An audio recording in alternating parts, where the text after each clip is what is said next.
time for the Beach Patrol Report, brought to you by McCann Realtors of Sea Isle City and the Ocean City Beach Patrol Lifeguard Alumni Association.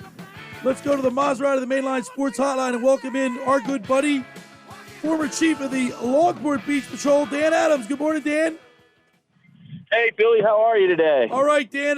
Listen, what a great show you guys put on there. Tom Krez, the chief, the new chief, did a great job last night. I'm sure you're really happy with the way that turned out.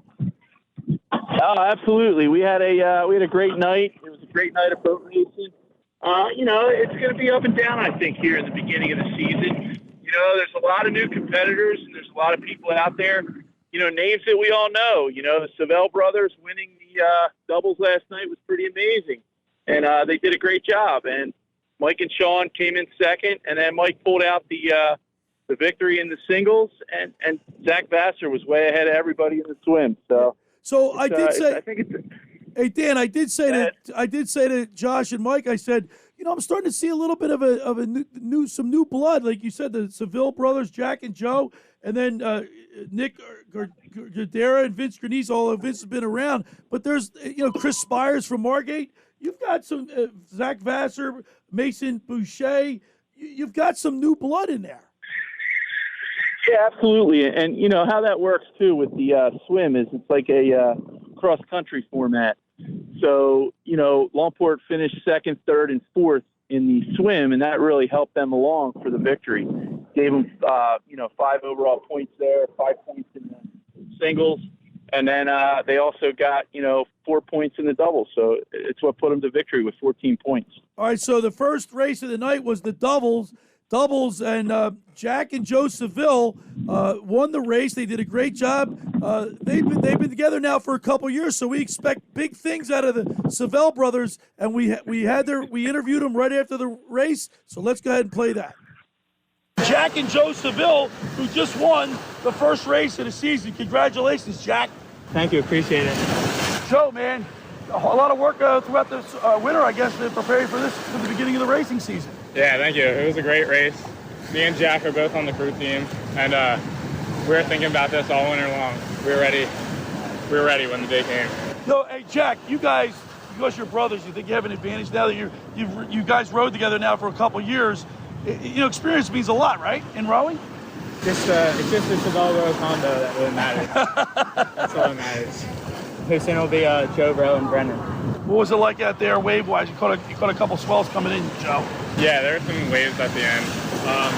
For the most part, it was pretty flat, actually. But towards the end here, there was definitely a few swells. We hopped on that one at the end. All right, congratulations. Hopefully more things to come, right? Thank you. So there you go, Dan. I mean, the Seville brothers win the first race of the season. We're expecting more out of them this year. Oh, absolutely. And when you look at that race, too, they were ahead by a pretty good margin. And what happened is they veered at the end, which caused, the other two boats, Atlantic City and Longport, were battling out for second. And, they were able to hold on and get the victory. And Mike and Sean were able to straighten out quick enough that they were able to pull out second. And it was a photo finish. It was really close to people don't realize for second place. Dan, people don't realize that, Mother Nature could throw you a curveball. You got to keep that boat straight, or that could be the difference between winning first, second, or third. Absolutely. Remember what we always say, especially with singles. It's all about the start, the turn, and the finish. It has nothing to do, everybody's in the hunt when it comes to rowing, but it's all about how you start, how you turn, and how you finish. All right, now let's turn our attention to the swim because that was very competitive. Zach Vassar, I talked with Mason Boucher after the race in an interview, but before we're going to go to Zach Vassar's interview first. But before that, I talked to off the mic. I said, Mason, he said he's a long distance swimmer. This Zach Vassar. He said he's going to be tough to beat all year. Dan. Yeah. He said Mason Boucher said that Zach's going to be tough to beat. Now they got absolutely. Zach's going to be probably the toughest competitor. But you can't count Avalon out and Dolan Grisbaum. I was going to say Dolan Grisbaum.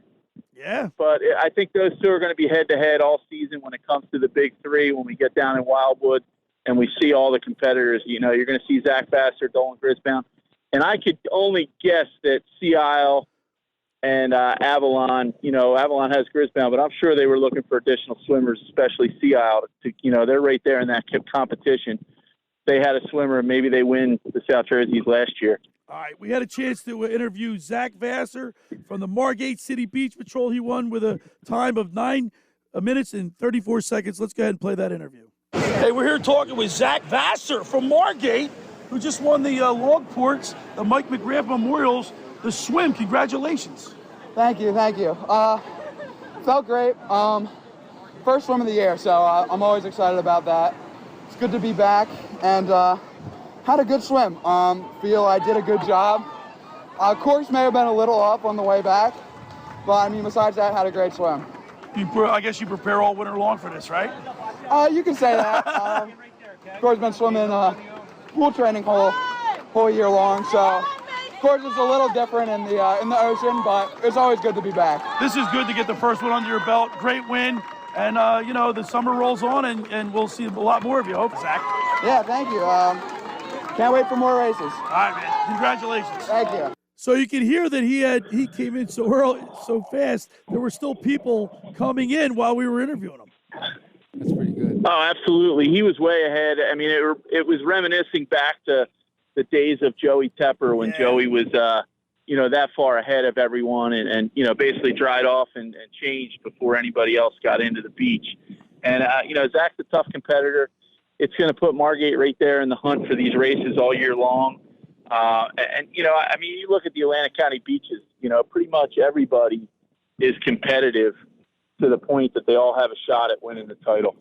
And then, of course, Longport Beach Patrol, Mason Boucher, he finished 2 seconds behind Vassar, and he's got a great smile, great competitor, but he said it's going to be tough to beat Zach. Let's go ahead and listen to the Mason Boucher interview. All right, we're here with the second-place finisher in the Mike McGrath Memorial Swim, Mason Boucher. Congratulations, man. Thank you so much. What was your strategy going out? I mean, there's not too much of a turn, I don't think, but you guys went straight at the flag? Yeah, I was following the lead swimmer out there, Zach Vassar. He's a great swimmer, so I knew he'd have a good course. He led me to the flag, and I kind of knew the way in from there. When do you start your sprint? When do you kick it in? Right when you can see those waves start to break. It's longer than it looks, but you got to start picking up there, even if it hurts.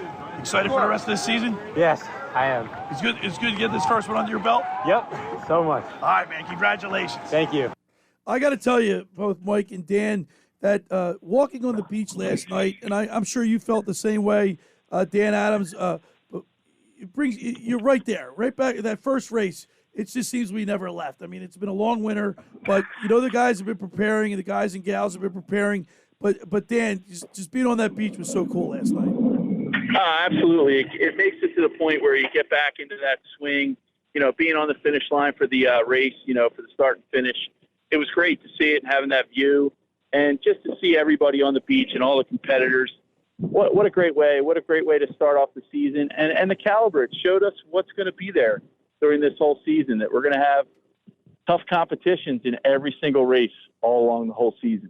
Now, Dan, I have my co-host in here, Mike Carlin. You haven't been to a race yet. I've got to get you down there.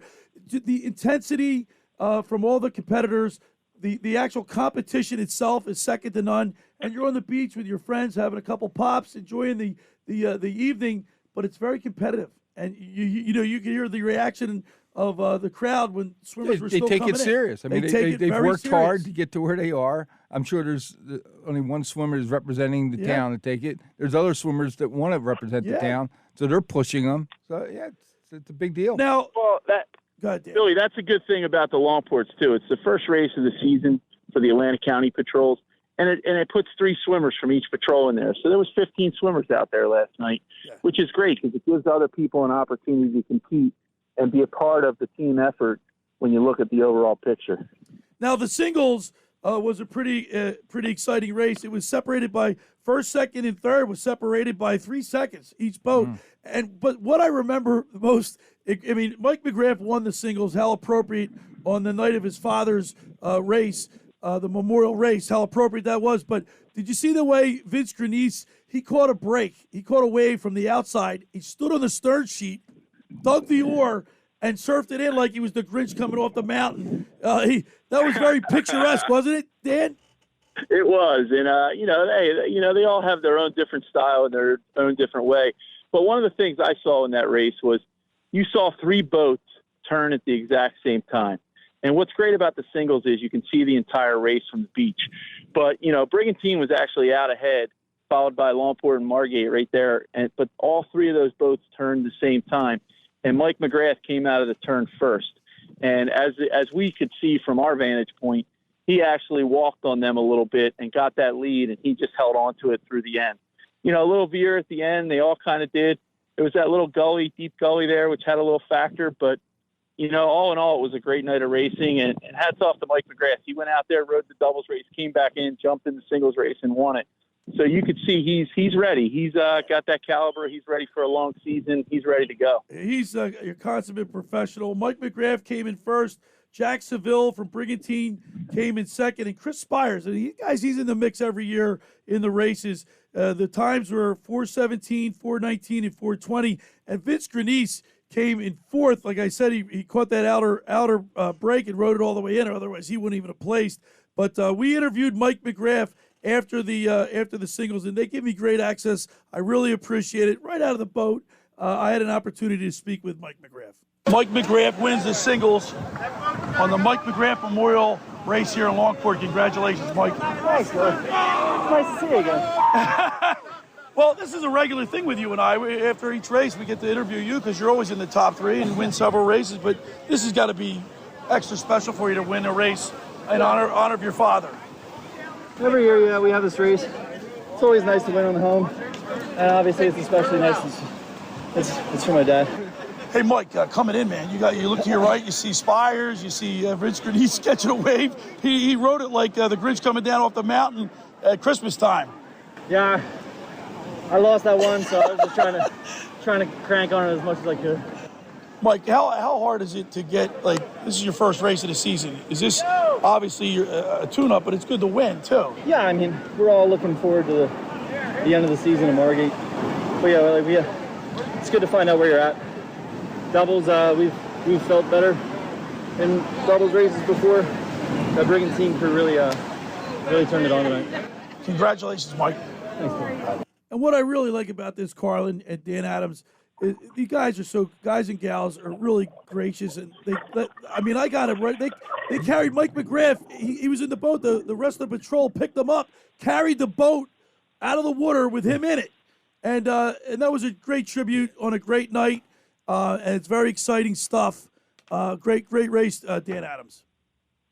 Absolutely, and it just shows you how tough these competitors are all around. To get, to row a doubles race in itself is enough.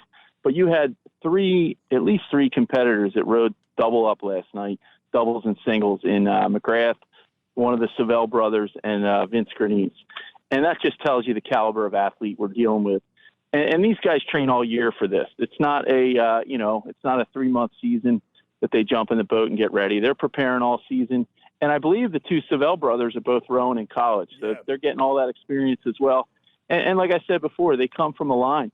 Their dad was a great rower, had a lot of years rowing with Rob Canavan. Those two are excellent rowers, and they provided well for the city of Brigantine. All right, Dan Adams, as always, we really appreciate it, and look forward to... Bill, one last thing. How about that new reporter you had with you last night? Yeah. She's doing a great job, wasn't she? My daughter. Hey, we're getting her on the mic this year. I'm telling you, when we're live, she's coming with us on one of the events. Hey, listen, guess what? I'll turn my mic over to her, and we'll give her a shot. But I think she's got it in her, and she'll be excellent someday. I said to Eliza Grace, did you have fun at these races? She goes, Dad, that was really exciting.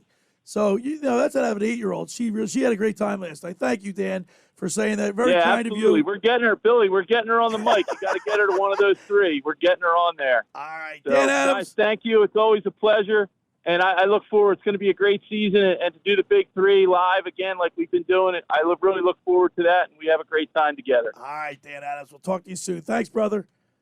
All right, you got it. There he is, Dan Adams on the Maserati, the Mainline Sports Hotline.